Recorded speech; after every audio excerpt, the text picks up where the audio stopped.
Kane and Lynch is a third-person shooter franchise created by Eidos Interactive, known for creating the Hitman series. Kane and Lynch's main focus for the franchise was the relation between the two main characters as well as their flaws. Kane is a former mercenary who wants to meet his family again and reintegrate into society. Lynch is a medicated psychopath with anger issues. They both team up and keep one another company on missions. Of course, this means that both games in the series are focused on co-op, with one person playing as Kane and the other as Lynch. I played through both games by myself, so I may not have gotten the best experience, but let's start with the first game in the series, released in 2007 and subtitled Dead Men. Just some disclaimers before we get into the bulk of this video. I did not record any game audio on accident, so any sounds you hear are either edited in by me or are from clips that I do not own.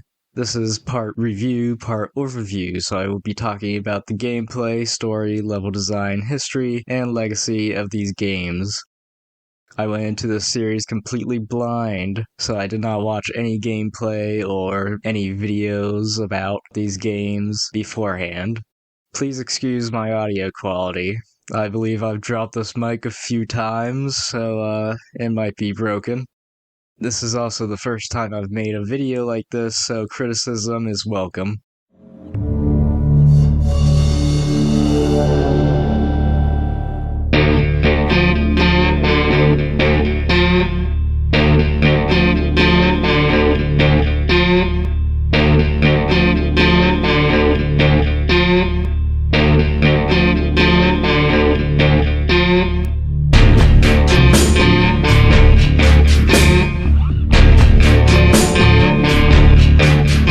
The first thing you'll notice before starting a new game in Dead Men is the difficulty settings. Now, instead of having the usual easy, medium, and hard difficulties, they're named after drugs. Specifically, aspirin is easy, codeine is medium, and morphine is hard. This is probably just to be unique and quirky, but why isn't there an extra fentanyl difficulty? That's a missed opportunity if you ask me. The game opens with Kane reminiscing about his family before his sentence to death row, mentioning he's writing a letter to his daughter that he never got to meet. Fatherless children, not a very good look, Kane. But who's that telling Kane to keep his head down? On the prison bus. It's the other guy in the game's name, and the prison bus blows up and our heroes are now free. They only have to escape from hundreds of cops. Now, if you already didn't know, let me remind you, this is a third-person shooter, and shooting is an important mechanic and should feel satisfying to the player. Dead Man does not care about this, nor does it care about the player's feelings. The crosshair in this game does not represent where any bullet will end up going. Even semi-auto guns have Fortnite amounts of bloom, and this was a decade before Fortnite Battle Royale. You are watching a master at work.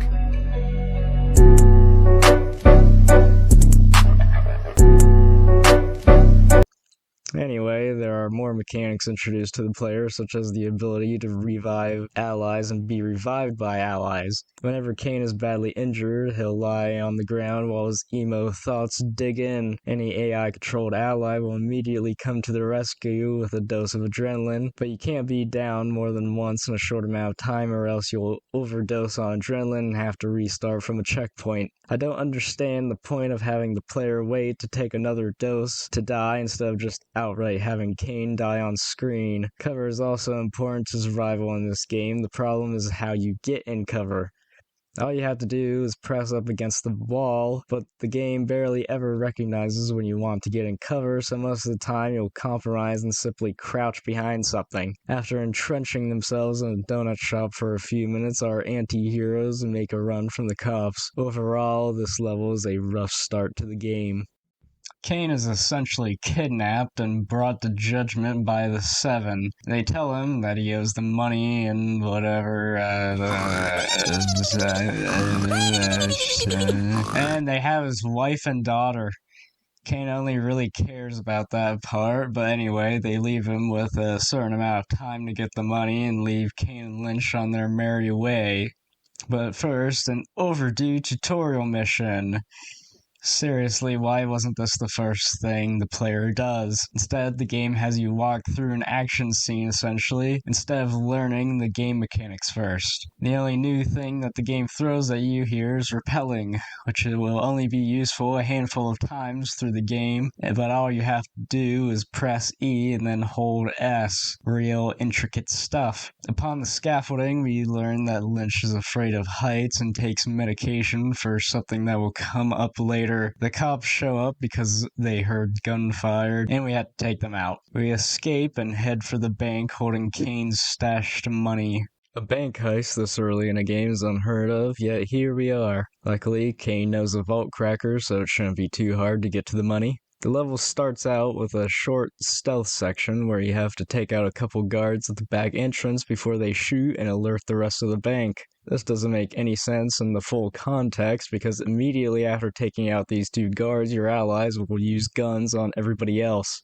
We put sleeping gas into the ventilation before entering, but it doesn't work since all the guards are clearly awake and the bank goers in the lobby already woke up 3 minutes afterwards. Lynch splits away from the group and is tasked with keeping the lobby locked down. Now is a good time to mention Lynch's mental state. It comes into play soon after. He has anger issues that from time to time cause him to go on killing sprees. He also hates cops. Truly hates cops. In fact, in co-op mode, when somebody's controlling Lynch, his anger will get the best of him and all NPCs will look like cops, and some will even have animal masks on. Quite the interesting detail, although I never got to experience it firsthand. So here's a video of that. After breaking into the vault, Kane realizes that the money isn't there and somebody else must have it. They go upstairs to meet Lynch in the lobby and he's having the time of his life shooting cop civilians and shouting gibberish like he's back in Chicago.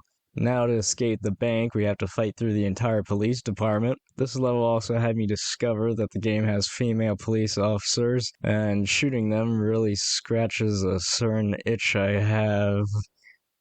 Anyway, after killing off an entire local police force, our getaway driver arrives in a van and we make off with what we have. We transition into an on-rail section as we run away from the cops, and from this point on, the game only shows more cracks in terms of bugs and technical issues. Odd things happen throughout this section. What the hell? The van is shortly driven off the highway. Luckily enough, everybody survives, but the van somehow is able to drive despite looking like a wheelchair after an accident. But Kane dropped his bag somewhere and we have to find it. I pledge allegiance to the bag that we obtained by selling that loud pack. The van is finally ready for the road, so everybody gets back on and they make a break for safety. Not too long later, the van driver displays his non-existent qualifications for the job by driving into a subway station, immediately crashing and possibly killing himself and the vault cracker. Kane and Lynch are able to survive and board the subway before it's raided by a SWAT team as long as you activate the cutscene before the horde of enemies kills you first, which it did to me a few times, actually. Kane's next move to get the rest of the money is to meet up with a woman who owns a nightclub in Tokyo. So kawaii. Anyway, this is the first time the game puts into practice its quote-unquote mass crowd AI, which is definitely A, but not so much I. The crowd being the patrons of the nightclub. In normalcy, they stand in place and dance, and during gunfights, they run towards the nearest exit or cower in a remote place. But that comes after Lynch beats a woman like the base Chad he is. The two kidnap the girl and make a run for it, so they can later use her to get money from her father. On the roof, they try to order a pizza, but since it's Japan, they don't speak the language.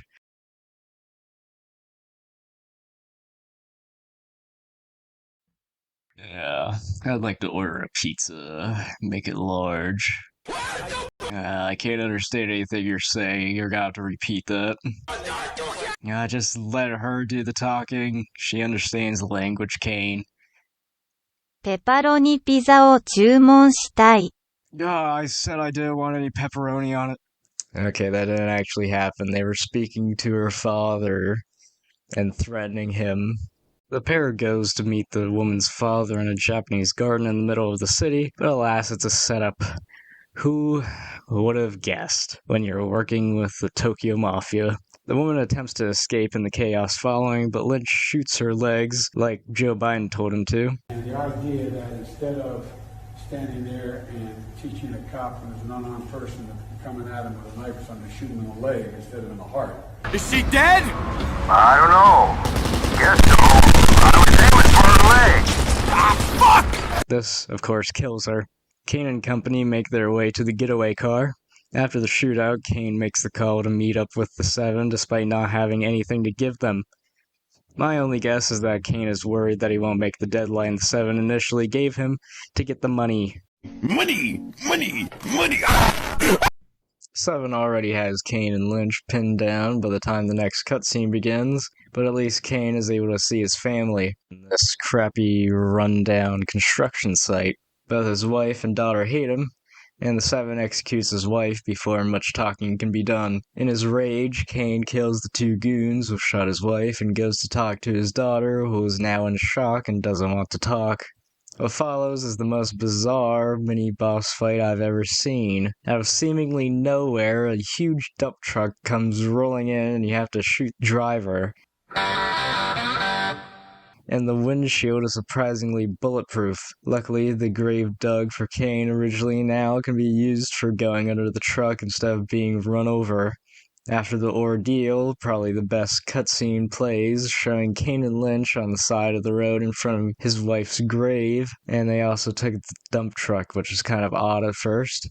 Though it does help them break into the prison, holding some old friends. The prison is one of the better levels in the game and has elements of verticality. This is probably the only level that feels immersive in terms of story and gameplay, since all the other levels have visibly small play areas for the time. Also, towards the beginning of the level, there are some amateurishly made posters that say things such as, "I must think before I act," and "I must control my temper or my ways." I feel like these are aimed towards Lynch as a character and how he has an ongoing conflict with his mental issues, though they look very out of place. Just look at the font they used. As you progress through the level, you pick up more buddies, including Riffic, Thappa, and Shelly, who you're told has found God, so he must be lame. These guys stay involved in the story for a while longer to make up your squad. One loading screen later, we're back in Japan to take out Redimoto. He dies to a bomb that everybody in his conference room saw Kane plant, and this is one of the better levels, and the first that you get to use the best gun in the game, the LMG. Just look at it go. At the other end of the level is an elevator waiting to take us down to the ground floor. Somehow, nobody cares that these clearly non-Japanese men came from the same floor they knew was having a shootout, but it doesn't matter in the long run since we're in a battle with police the second we step outside. This level is actually somewhat challenging, and if you don't use cover, you'll probably die a lot. The real problem with this level isn't necessarily its design, but rather is just the amount of enemies that it throws at you. It was clearly meant for co-op and not a solo experience. Next, we go to Havana, where the Seven are stationed. The game takes a much more military theme from this point on, from militias and camouflage uniforms to tanks that can down you in 2 or 3 hits. You'll love it if you've been playing nothing but military shooters your whole life. This is by far my least favorite level, mainly because of the courtyard section. The enemy is dug in at this courtyard with 3 different lines of defense and a lot of big guns. It took me about 15 minutes of trial and error to get past this point, and it's probably one of the biggest difficulty spikes in a game that I've ever seen. The end of this level also sees Kane take a stance. He says that he doesn't care about what happens to his men fighting on the front line, and that he only wants to see his daughter, and is willing to sacrifice his men to get to her. Above the streets, Kane and Lynch help their brothers in arms push into the palace, with tanks and helicopters being the main concern. This part could have been more dramatic if there is any music or cinematic effects, but it just happens, not to mention you have to run around like a chicken with its head cut off on this roof, picking up rockets to take down the chopper. Back on the ground, the gang infiltrates the palace in pursuit of the Seven, only to find Carlos. The other members ran when they knew they lost. Kane is clearly angry, and Thappa drops out in the most abrupt way. He says, "I'm done fighting for nothing," walks off camera, and that's the scene. Not much of a send-off.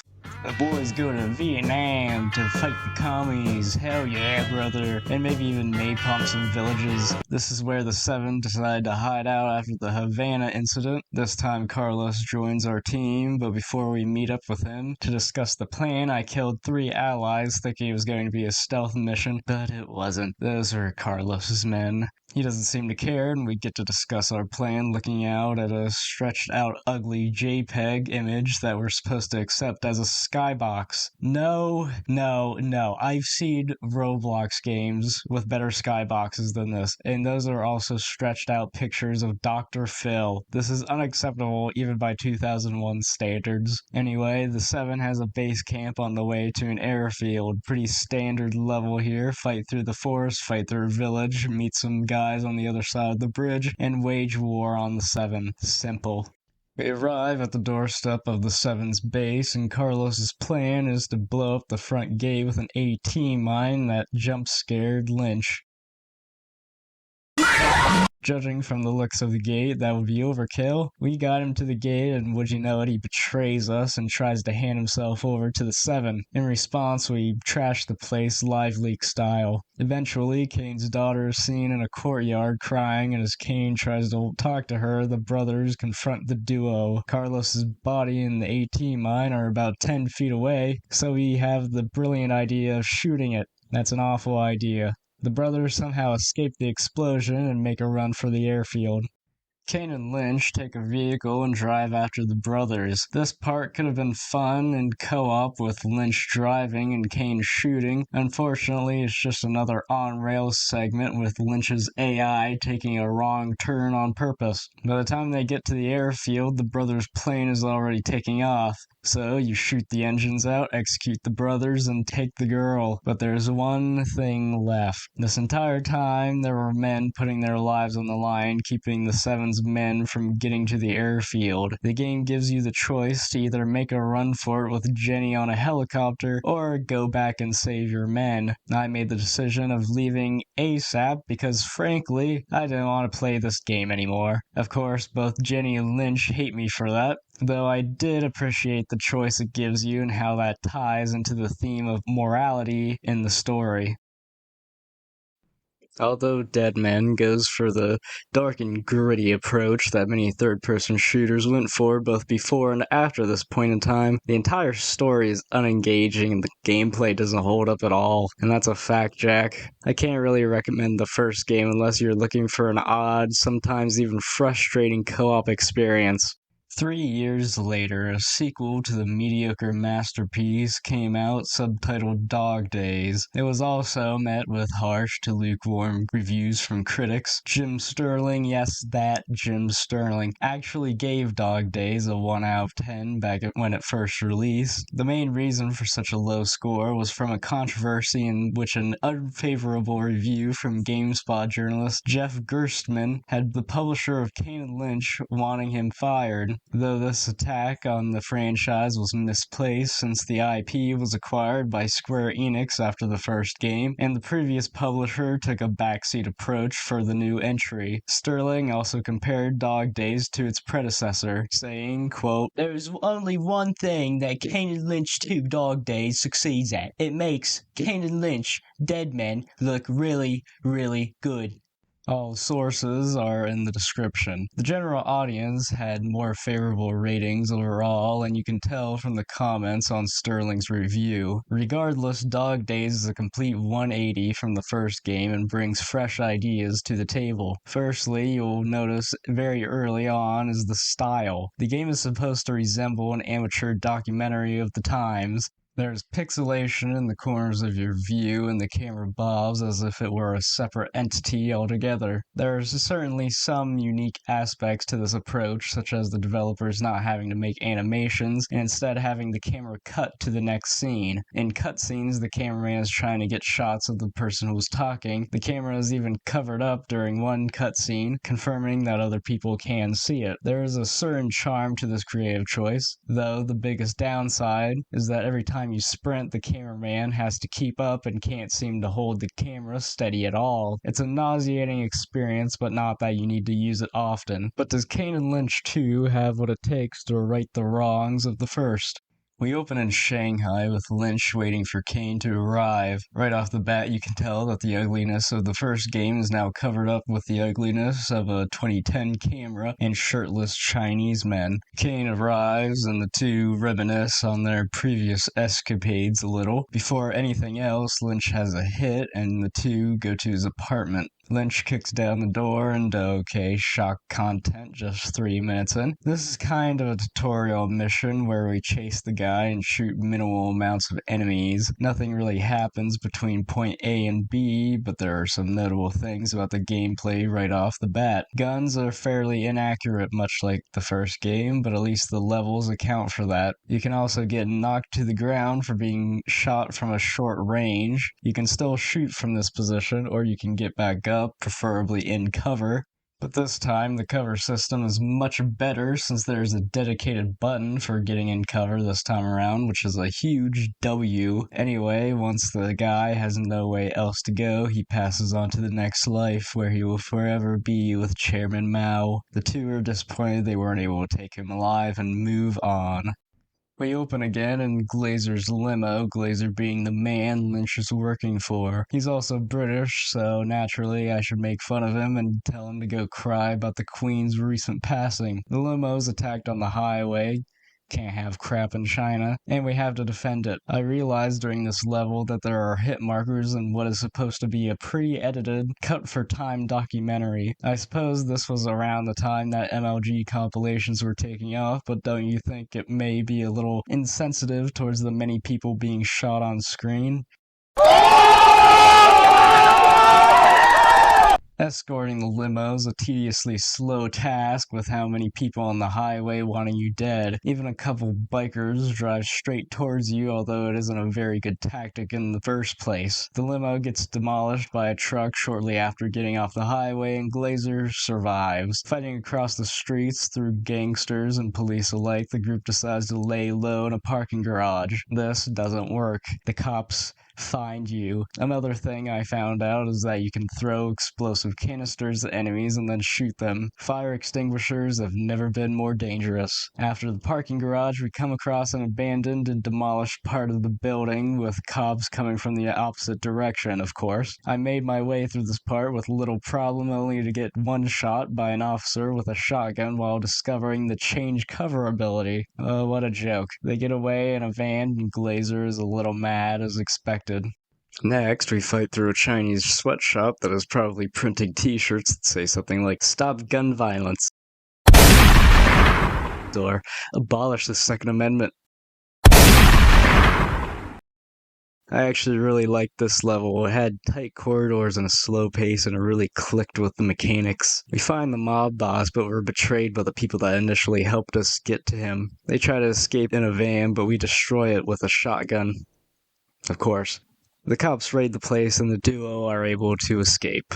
In the transition to the next level, Lynch explains that they need to escape the city as soon as possible, but first they feel the need to go to a restaurant. This is a terrible idea, yet I suppose that the munchies cannot wait for anyone. The place gets raided, and Lynch says the best one-liner in the game, "I guess I'll have this to go." Lynch makes the decision to go get his waifu, Yu, before things get out of hand. Once we get to her apartment, she's already cornered on a balcony. She climbs onto the pillar like a spider monkey. After a while, she gets scared and runs away. And there is also a new faction that wears all white, including a mask. Most of this level is copy-pasted assets from the first two levels, but is pretty solid despite this. After traversing the rooftops in search of Yu, the mobster from before has her at gunpoint. Kane tries to be the heroic one and aims to shoot the mob boss. Lynch sees this as too risky, as he could easily miss and hit Yu instead, so Lynch knocks out Kane before he can pull the trigger. Lynch surrenders himself. While unconscious, the mob tortures the two, and they both wake up naked with long cuts all over their body. Not knowing how much time has passed, Lynch discovers Yu's body and can't control his anger because of it. The two stay naked for the rest of the level, and it looks really weird with the animations. Just look at naked Lynch go with that fire extinguisher. Beautiful. I even got the chance of traumatizing a Chinese man trying to eat his state-mandated burger meal with the sight of two naked and bloody middle-aged Americans. This is art at its best. After ruffling the feathers of the cops with public indecency, we take a breather in a TV shop where Lynch loses all hope, and Kane has to show him an Alpha M video before Lynch decides to continue on. If you don't take billionaire quotes from Epstein and use them as inspiration to groom little girls, then clearly you are a beta cuck. The deal they arranged with Glazer is in less than 2 hours, and they have to get ready. Kane and Lynch find Drip and go to meet Glazer and finalize the deal. Glazer betrays them because he thinks they're insane, among other things, but he's not necessarily wrong. I had to restart the game at this point because there was an annoying bug that made it to where the camera wouldn't zoom in properly when aiming. Come to think of it, this was the first major bug I encountered playing through the entire game. I can't say the same for the first game though. Glazer has this warehouse packed full of armed men and aims to take us out of the picture. This was a pretty good level, has plenty of verticality as well as explosive canisters to use. We find Glazer at the top of a small drop, and instead of facing the facts, he parkours unsuccessfully off the platform, crippling himself. Lynch wants to execute him, but Kane wants answers from him. Before either can react, Glazer is killed by one of the white suit gang. The military gets involved and everything has already come to ruin. Leaving the compound, it's a rainy, depressing atmosphere. As Kane and Lynch conversate between each other, they display a sort of fondness of one another's company. They agree if they are ever going to get out of China, they'll only be able to do it together. The only feasible way out of here, though, for Kane and Lynch is a train car. This is also a good time to mention the enemy AI in this game.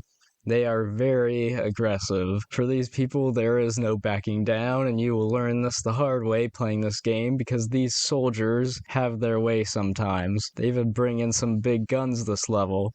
LMGs that you can also pick up. The machine gun is one of the better weapons, if not the best, just like in the first game. Find a train, but before the train leaves the station, it stops and the military captures us.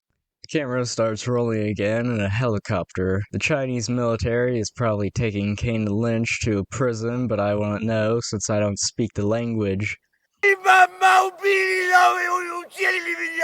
The two take control of the helicopter by throwing all of the soldiers out of the door in record time. This level is completely on rails. You're stuck on this helicopter shooting anything that is able to shoot back, or harmless office workers too. This skyscraper that we're shooting up is owned by Shaanxi. We gun our way through rocket launcher soldiers and helicopters alike until we make it to the roof where we are shot down before the helicopter can land.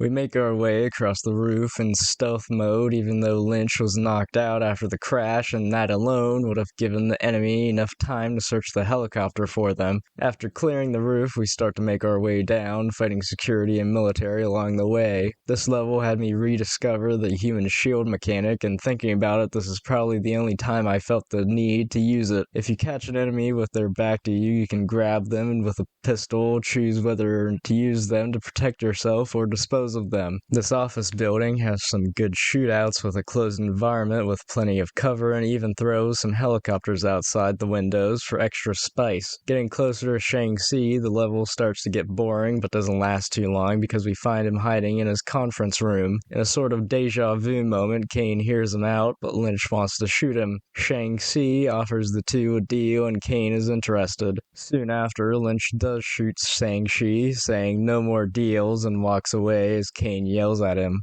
The two are finally ready to leave China. Before going to the airport, Kane calls his daughter Jenny. He tells her that he's coming home and is going to be leaving the entire being a criminal thing behind. We begin again on the outskirts of the airport.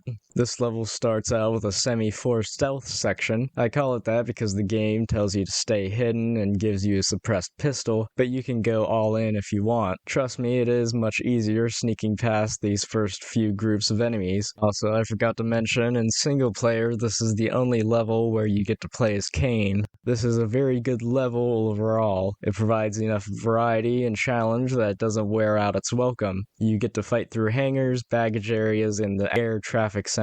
To summarize, it's a great conclusion to this game, at least in terms of actual gameplay. The final cutscene, though, only shows the two getting on the plane and taking off with absolutely no dialogue at all. The credits roll with little fanfare. That's the last we've ever seen of Kane and Lynch, at least in video game form. There is a 6-part comic book series published by DC. It was released just 2 months after Kane and Lynch 2 and continues the story. The Seven have put a bounty on the duo's heads and they travel to Europe to take care of the man responsible. Despite the fact I've never read a comic book before, this one may pique my interest, and if this video gains any amount of significant traction, I will review them. The least the comic books could do is provide more substance and story than the games. Kane and Lynch has its ups and downs. In its best moments, it displays great third-person shooter gameplay with a story about questionably moral men. In its worst moments, the gameplay plays like crap, and you don't understand what is happening or why it's happening in the story. A tale of two games, I suppose. Dead Men fails to have almost any engaging content for the entire campaign. It lacks real impact in its story, and the characters seem flat other than Kane and Lynch themselves. Dog Days fixed most of these core issues, and on top of that, it was able to add the style of a gritty documentary. Both games do their best to deliver the story of two morally dubious criminals out for what they want and nothing else, both in and out of cutscenes. There's a sense of immersion playing as these two characters where you can do certain things that other shooters don't let you, such as getting down innocent civilians or betraying your own men. But if I had to recommend either of these games, it would certainly be Dog Days. You'll have more fun with it, that's for sure. Anyway, that's all I have for now. Like and subscribe, I guess.